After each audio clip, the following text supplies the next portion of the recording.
Hi everyone, welcome back to the channel. This is Kavya Agarwal. तो आज के इस वीडियो में मैं शेयर करूंगी कि किस तरह से I scored 96 marks out of 100 in my economics exam जब मैंने अपने बोर्ड्स दिए थे, और किस तरह से आपको इकोनॉमिक्स पढ़ना है, मैक्रो भी और इंडियन इकोनॉमिक डेवलपमेंट भी। ठीक है, इसके साथ साथ मैं आप लोगों को बताऊंगी कुछ इंपॉर्टेंट पॉइंट्स जिनका आपको बहुत ही ध्यान रखना है while writing your economics exam, जिससे आपके मार्क्स इंक्रीज़ होने के चांसेस बढ़ जाते हैं। ठीक है, तो लास्ट तक इस वीडियो को देखना और ध्यान से एक एक चीज़ समझना। ठीक है, चलिए स्टार्ट करते हैं। तो यार, स्टार्ट करने से पहले एक चीज़ को समझो कि इकोनॉमिक्स एक दिन में या बहुत जल्दी से कंप्लीट होने वाला सब्जेक्ट नहीं है। इसमें टाइम लगता है। जिस तरह से अकाउंट्स में बहुत कुछ है, इसी तरह इकोनॉमिक्स पढ़ने के लिए भी आपको टाइम चाहिए। ठीक है, business studies is comparatively easy as compare to economics, तो वो हो जाता है। बट इकोनॉमिक्स में आपके पास मैक्रो भी है, इंडियन इकोनॉमी भी है, तो दोनों का पढ़ने का तरीका अलग अलग है, टाइम लगेगा, इसलिए ध्यान से समझना। ठीक है, चलिए स्टार्ट करते हैं। देखो यार, इकोनॉमिक्स में हमारे पास दो चीज़ें हैं। सबसे पहले मैक्रो, ठीक है, और इंडियन इकोनॉमिक डेवलपमेंट। ठीक है, दोनों चीज़ें। मैक्रो की अगर मैं बात करूं तो मैक्रो में आपके पास थ्योरी पोर्शन भी है, कॉन्सेप्ट्स भी हैं और न्यूमेरिकल पोर्शन भी है। ठीक है, और इंडियन इकोनॉमिक डेवलपमेंट कम्प्लीटली आपका थ्योरी सब्जेक्ट है। तो सबसे पहले अगर हम बात करें मैक्रो की, तो मैक्रो आपको किस तरह से पढ़ना है। मैक्रो के लिए आपको सबसे पहले अपने कॉन्सेप्ट्स बनाने हैं। ठीक है, कॉन्सेप्ट्स बनाने हैं, टॉपिक को समझना है, जिसमें आपको टाइम लगेगा और लगाना भी है। ठीक है, अब जो भी बुक आप यूज़ करते हो, चाहे आपके पास संदीप गर्ग हो, चाहे टी.आर. जैन हो या कोई और ऑथर की बुक हो, उसको स्टार्ट करो पढ़ना, कॉन्सेप्ट्स को समझना स्टार्ट करो। सबसे पहले ये देखो कि टॉपिक है क्या। ठीक है, एक एक चैप्टर उठाओ, एक एक टॉपिक को डीपली समझना, ऊपर ऊपर से नहीं पढ़ना है, काम नहीं होगा ऐसे। इकोनॉमिक्स में कई बार क्वेश्चन घुमा के पूछते हैं और फिर हम फंस जाते हैं, तो इसलिए आपको एक एक टॉपिक को बहुत ही ध्यान से डिटेल में समझना है। ठीक है, ये कर लिया। उसके बाद आपको करने हैं प्रैक्टिस क्वेश्चंस। यस, अगर मैं संदीप गर्ग की बात करूं, मैंने भी संदीप गर्ग यूज़ करी थी, तो संदीप गर्ग में हर चैप्टर के बैक में कुछ क्वेश्चंस हैं, बहुत सारे क्वेश्चंस हैं। हर टाइप का क्वेश्चन आपको करना है। ठीक है, चाहे वो फिल इन द ब्लैंक्स हो, चाहे वो मैच द फॉलोइंग हो, चाहे वो MCQ हो, शॉर्ट क्वेश्चंस हैं, लॉन्ग क्वेश्चंस हैं, आपके पास NCERT क्वेश्चंस भी मिल जाएंगे, ट्रू फॉल्स हो गए, और जितने भी हॉट क्वेश्चन हैं वो सब आपको कवर अप करने हैं। ठीक है, तो संदीप गर्ग में बहुत सारे क्वेश्चंस हैं, अगर आपने उतना भी कर लेना तो बहुत हो जाएगा। ठीक है, तो वो उन सभी क्वेश्चंस को आपको ध्यान से करना है, एक एक क्वेश्चन। वहाँ पे स्पेसिफिकली लिखा होता है कि कौन सा क्वेश्चन किस ईयर में बोर्ड में आ चुका है।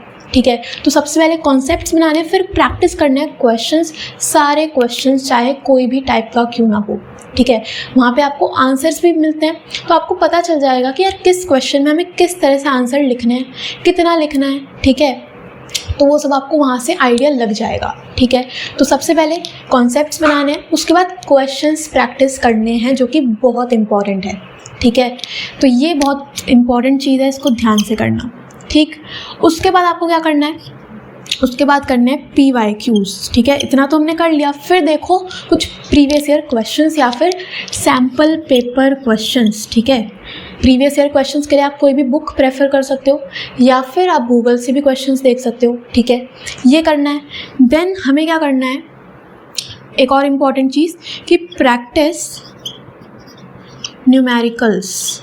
ठीक है, न्यूमेरिकल्स आएंगे नेशनल इनकम से भी और ADAS यूनिट से भी, तो आपको सभी न्यूमेरिकल्स को ध्यान से लिख कर प्रैक्टिस करना होगा, क्योंकि ये कंपल्सरीली आएंगे ही आएंगे पेपर में, है ना। तो न्यूमेरिकल्स के लिए आपको प्रैक्टिस करना होगा क्वेश्चंस। ठीक है, इसके बाद आपको एक और चीज़ ध्यान में रखनी है, जो कि है कर्व्स या फिर ग्राफ्स। ठीक है, तो economics is all about graphs, तो आपको कर्व्स बनाने आने चाहिए। जितने भी कर्व्स हैं उनकी प्रैक्टिस करना बना के, क्योंकि एग्ज़ाम में आपको बनाने तो पड़ेंगे। ठीक है, तो यही चीज़ है जो कि आपको मैक्रो में फॉलो करनी है। सबसे पहले कॉन्सेप्ट्स बनाने हैं, उसके बाद सभी क्वेश्चंस करने हैं, कुछ भी छोड़ना नहीं है, हर टाइप का क्वेश्चन सारे के सारे करने हैं। ठीक है, ये कर लोगे ना तो आपका एक मेजर पोर्शन कंप्लीट हो जाएगा।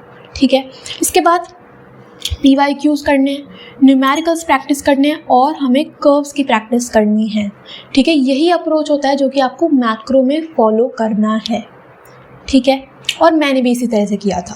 इसके बाद अगर हम चलें इंडियन इकोनॉमिक डेवलपमेंट पे, तो Indian economic completely theoretical subject है, कई बार बोरिंग भी लगता है, बिल्कुल लगता है, मुझे भी लगता था, बट कोई ऑप्शन नहीं है, करना तो पड़ेगा।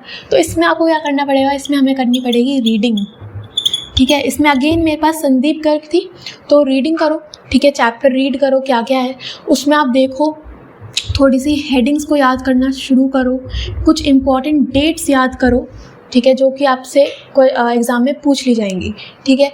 इसके साथ साथ आपको क्या करना है, अगेन बैक क्वेश्चंस करने, काफ़ी सारे क्वेश्चंस आपको मिल जाएंगे, क्योंकि इंडियन इकोनॉमिक डेवलपमेंट में आपको प्रेजेंटेशन का बहुत ध्यान रखना है कि हमें आंसर्स लिखने कैसे हैं, क्योंकि थ्योरी सब्जेक्ट है तो लिखना किस तरह से है उसके लिए आपको बैक क्वेश्चंस करने होंगे, ठीक है।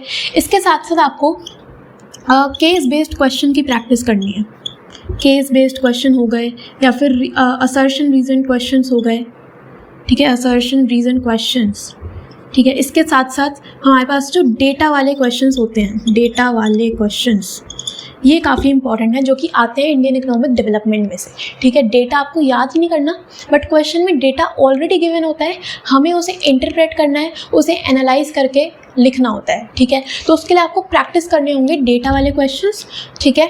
रीडिंग करो इंडियन इकोनॉमिक डेवलपमेंट पे, हेडिंग्स याद करनी है, डेट्स कुछ याद करनी है, उसके साथ साथ बैक क्वेश्चंस करने हैं, केस बेस्ड क्वेश्चंस प्रैक्टिस करने हैं, और हमें डेटा वाले क्वेश्चंस की प्रैक्टिस करनी है, ठीक है।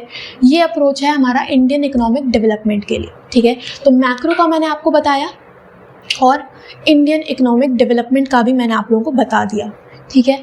चलिए, इस तरह से हमें पढ़ना है, ठीक। बट अब बात आती है प्रेजेंटेशन की, या फिर कुछ इंपॉर्टेंट पॉइंट्स जिनको आपको बहुत ध्यान में रखना है बिफोर राइटिंग योर एग्ज़ाम, ठीक है, क्योंकि सबने पढ़ा तो सब कुछ होता है, बट लिखना कैसे है, क्या चीज़ें आपको ध्यान रखनी है, क्योंकि इकोनॉमिक्स में कई बार मार्क्स कटते हैं, तो उसके रीजंस मैं आपको बताती हूँ और क्या क्या इंपॉर्टेंट चीज़ें हैं वो हम लोग डिस्कस करते हैं, ठीक है। आइए, तो देखो, सबसे पहले अगर मैं मैक्रो की बात करूं तो आपको एक चीज़ इसमें भी ध्यान रखनी है, इकोनॉमिक्स में भी, कि आपको सारे आंसर बुलेट या फिर पॉइंट फॉर्म में लिखने हैं, ठीक है। पैराग्राफ में नहीं लिखने, बुलेट फॉर्मेट, पॉइंट फॉर्मेट में आपको आंसर्स लिखने हैं, ठीक है। इसके बाद इकोनॉमिक्स में आपको एक चीज़ समझनी है मैक्रो में, वो है हमारे पास न्यूमेरिकल्स। न्यूमेरिकल्स में आपको क्या ध्यान रखना है कि आप फॉर्मूले लिख के आओ, ठीक है। अगर कोई भी न्यूमेरिकल आ रहा है, चाहे वो ADAS से हो या फिर नेशनल इनकम से हो, तो वहाँ पे फॉर्मूले ज़रूर लिख के आना, बिना फॉर्मूले के मत करना, क्योंकि स्टेप वाइज मार्किंग होती है। तो अगर आपका आंसर गलत भी है तो भी आपको कुछ मार्क्स मिल जाएंगे अगर आपने फॉर्मूला लिखा है, ठीक है। तो फॉर्मूला ज़रूर लिख के आना, और फॉर्मूला में फुल फॉर्म यूज़ करना, ठीक है। फॉर्मूले में आपको फुल फॉर्म यूज़ करनी है। अगर मैं नेशनल इनकम की बात करूँ तो मिक्स्ड इनकम को MI नहीं लिखना, ठीक है। ऑपरेटिंग सरप्लस को OS नहीं लिखना, और हमारे पास क्या आता है, नेट इनडायरेक्ट टैक्सेस को हमें NIT नहीं लिखना। फुल फॉर्म यूज़ करनी है, प्रॉपर फॉर्मेट में लिखना है, प्लस जो आप फॉर्मूला लिखोगे उसको बॉक्स में कर देना, ठीक है। दूसरी चीज़ याद रखना कि मान लो आपका जो न्यूमेरिकल है उसका आंसर आया सपोज 10,000, ठीक है, 10,000 आंसर आया, तो इस 10,000 को ऐसे ही नहीं छोड़ना है हमें, यहाँ पे क्या लगाना, रुपीज़, ठीक है, जो कि मेजॉरिटी टाइम हम लोग भूल जाते हैं। उसके साथ साथ यहाँ पे यूनिट लगाना, चाहे वो लैक्स हो या फिर करोड़ हो, इस तरह से, ठीक है। सिर्फ 10,000 का कुछ मतलब नहीं है, आधा नंबर कटेगा, तो यहाँ पे रुपीज़ लगाना और जो यूनिट है उसको लिख के आना, ठीक है। और अगेन इसको बॉक्स में कर देना, क्योंकि इतना सारा हम लोग कैलकुलेशन करते हैं तो कई बार पता ही नहीं चलता कि फाइनल आंसर क्या आया, तो आपको इसको क्या करना है, बॉक्स में कर देना, ठीक है। दूसरी चीज़ याद रखना कि मान लो आपको आंसर लिखना था 10,000 और आपने 1 लाख लिख दिया, ठीक है, तो अब इसको कट कैसे करोगे, इस तरह से, ठीक है। कई बार हम लोग क्या करते हैं, ये 1 लाख मैंने लिख दिया है, एक ज़ीरो एक्स्ट्रा लग गया तो मैं इसको ऐसे कर देती हूँ। भाई ऐसे मत करना, बहुत गंदा लगता है। इसको प्रॉपरली कट करके यहाँ पे करेक्ट आंसर लिखना, ओवर राइटिंग हमें नहीं करनी, ठीक है। तो यहाँ लिख देती हूँ मैं, डू नॉट ओवर राइट, ठीक है, इसका ध्यान रखना है, ओके। इसके साथ साथ अगर मैं बात करूँ कर्व्स की, ठीक है, कर्व्स में आपको लेबलिंग करनी है, लेबलिंग इन कर्व्स, क्योंकि कर्व्स बनाने के लिए तो आएंगे ही आएंगे। तो बिना लेबलिंग के कुछ मतलब नहीं है कर्व्स का, कि मान लो मैंने ये बना दिया, ठीक है, और ये एक मैंने कर्व बना दिया, ग्राफ बना दिया, क्या है ये? इधर आपको लेबलिंग करनी है कि ये कौन सी एक्सिस है, वाई एक्सिस, एक्स एक्सिस पे क्या शो कर रहे हो, वाई एक्सिस पे क्या शो कर रहे हो, ये क्या बनाया है मैंने, ऐसे कैसे पता चलेगा? तो आपको यहाँ पे लेबलिंग प्रॉपर्ली करनी है, किस चीज़ का ग्राफ है वो यहाँ पे लिखना है, ठीक है, फिर नंबर मिलते हैं। और एक चीज़ और याद रखना है इसमें कि चाहे एग्जाम में कर्व्स बनाने के लिए बोले या फिर ना बोले, बट अगर आपको लगता है कि इस क्वेश्चन से रिलेटेड या टॉपिक से रिलेटेड ग्राफ है तो बना के आ जाना, ठीक है, ये याद रखना है। उसके साथ साथ हमें ध्यान में रखना है कि कुछ फ्लो चार्ट्स आप बनाना, जहाँ पे भी आपको लगता है कि फ्लो चार्ट्स बन सकते हैं तो फ्लो चार्ट्स का ध्यान रखना। और एक और चीज़ कि जब भी क्वेश्चन में ट्रू फॉल्स आएंगे, पक्का आएंगे ट्रू फॉल्स, तो ट्रू फॉल्स में सिर्फ हमें ट्रू या फॉल्स आंसर नहीं करना, उसका प्रॉपर रीज़न लिख के आना है, तभी नंबर मिलते हैं। ये आपकी बुक में भी गिवन है संदीप गर्ग में, कि ट्रू फॉल्स का आपको रीज़न लिखना है तभी मार्क्स मिलते हैं, ठीक है, कि मैंने आंसर कर दिया ट्रू तो उसका कोई मतलब नहीं है, कुछ नहीं मिलेगा।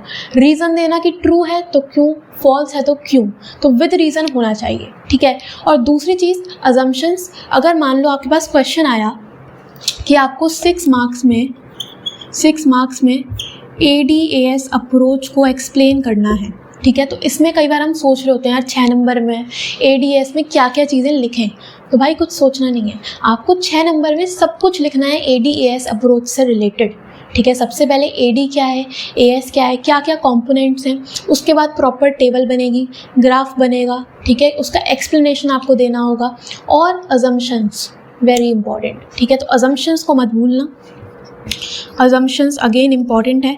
अगर आपको लगता है किसी टॉपिक से रिलेटेड अजम्पशंस हैं तो लिख के आना है, बिल्कुल भी उन्हें छोड़ के मत आना। Economics is all about assumptions, तो अजम्पशंस अगर आपको लगता है कि किसी टॉपिक्स पे अजम्पशंस हैं बुक में तो उनको आपको लिखना है, ठीक है, ये हो गया, ठीक। तो ये आपको चीज़ें फॉलो करनी है इकोनॉमिक्स में, ठीक है।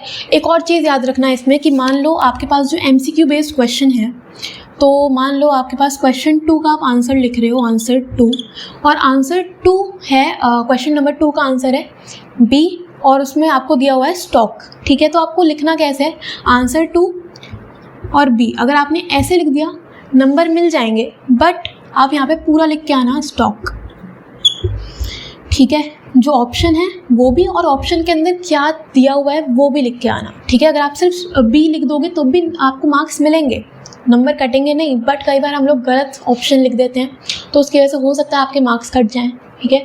तो ऑप्शन नंबर भी लिखो और साथ में ऑप्शन के अंदर है क्या वो भी लिख के आना है, इस तरह से, ठीक है। ये हो गया, तो ये सब पॉइंट्स आपको याद रखने हैं मैक्रो में, ठीक है। न्यूमेरिकल्स जब करोगे तो फॉर्मूला लिखना है, आंसर को बॉक्स में कर देना, ठीक है, ओवर राइटिंग हमें नहीं करनी है, कर्व्स में प्रॉपर लेबलिंग करनी है, ठीक है, और अजम्पशंस का ध्यान रखना वेरी इंपॉर्टेंट, ठीक है। ये सब कर लिया। उसके बाद अगर हम चलें इंडियन इकोनॉमिक डेवलपमेंट पे, तो वो तो कम्प्लीटली थियोरेटिकल सब्जेक्ट है, तो उसमें भी सेम ही टेक्निक फॉलो होती हैं जैसे हम लोग BST में करते हैं। आपको सभी आंसर्स को बुलेट फॉर्मेट में लिखना है, प्रॉपर हेडिंग के साथ काम करना है, कीवर्ड्स को मार्क कर देना है, ठीक है। तो ये सब चीज़ें इसमें भी हैं।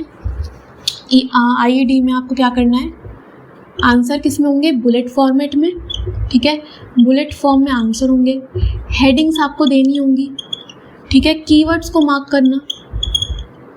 उसके बाद फ्लो चार्ट्स बनेंगे, जहाँ पे भी आपको लगता है फ्लो चार्ट बन सकते हैं तो बना देना, ठीक है। जैसे आपसे पूछा है सोर्सेज ऑफ ह्यूमन कैपिटल, तो sources of human capital formation, इस तरह से करके इसका एक फ्लो चार्ट बना देना और फिर एक्सप्लेनेशन देना पॉइंट फॉर्मेट में, ठीक है।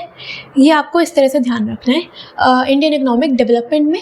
इसमें आपको सभी चीज़ें पॉइंट्स में लिखनी है with proper heading and flow charts, ठीक है, ओके, सही।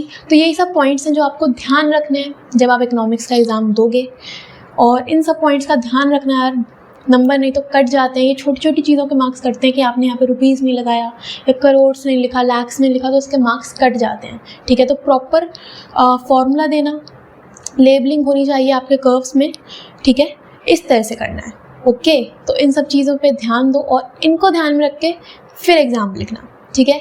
चलिए इस वीडियो में इतना ही, और आई होप आप लोगों को वीडियो पसंद आई होगी। लाइक ज़रूर करना और कमेंट करके बताना, ठीक है। चलिए फिर मिलते हैं नेक्स्ट वीडियो में। Thank you so much.